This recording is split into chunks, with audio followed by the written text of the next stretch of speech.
Stoicism teaches a powerful truth that most people ignore. Your life is not controlled by luck. Not by other people. Not even by circumstances. It is controlled by something much smaller, your tongue. What you say. When you say it. And when you choose not to. In a noisy world, silence has become rare. And rare things are powerful. Stoicism says, control your tongue, and you begin to control your life. Section 1. Why most people talk too much. Most people speak without thinking. They explain too much. Defend themselves too fast. React too emotionally.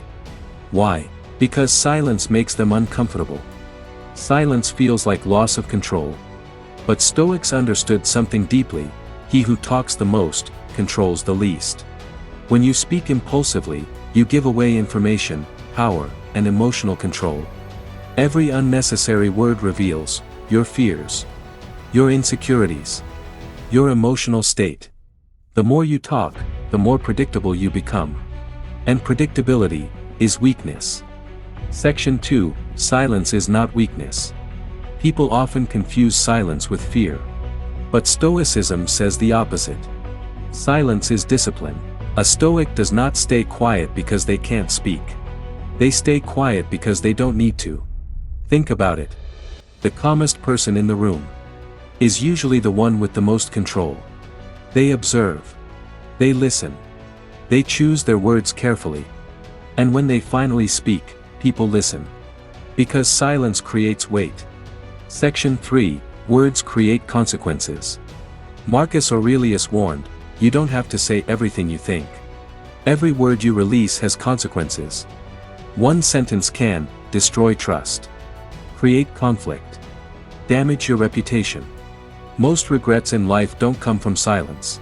They come from speaking too soon. The Stoic understands this. Once words leave your mouth, you lose control over how they are received. So instead of reacting instantly, the Stoic pauses. That pause is power. Section 4. Talking less builds authority. Notice something interesting. People who talk non-stop are rarely respected. People who speak calmly and selectively are. Why? Because restraint signals confidence. A Stoic doesn't need validation through words. They don't argue to prove their worth. They don't explain themselves to everyone. They let their actions speak. And silence does something powerful: it makes others reveal themselves. While others talk, complain, and over-explain, the Stoic gathers information. Listening becomes a weapon. Section 5.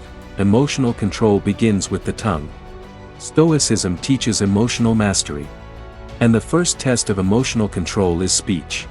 When you're angry, your tongue wants to attack. When you're hurt, your tongue wants to defend. When you're insecure, your tongue wants to explain. But the Stoic asks one question before speaking: will this make me stronger, or weaker?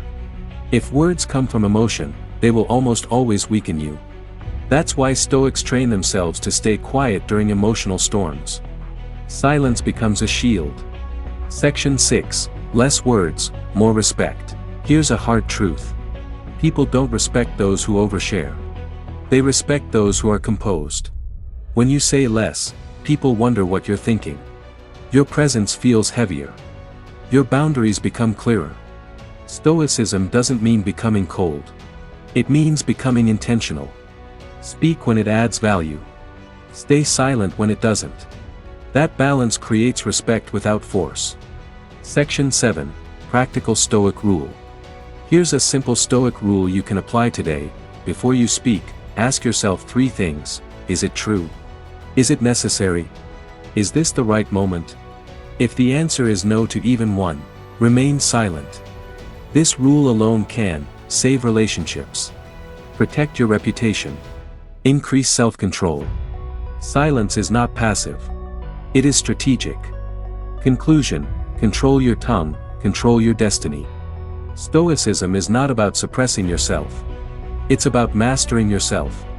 Your tongue can be your downfall, or your discipline. The world rewards those who react. But it respects those who remain composed. Talk less. Observe more. Choose your words like weapons, carefully and sparingly. Because when you control your tongue, you control your emotions. You control your image.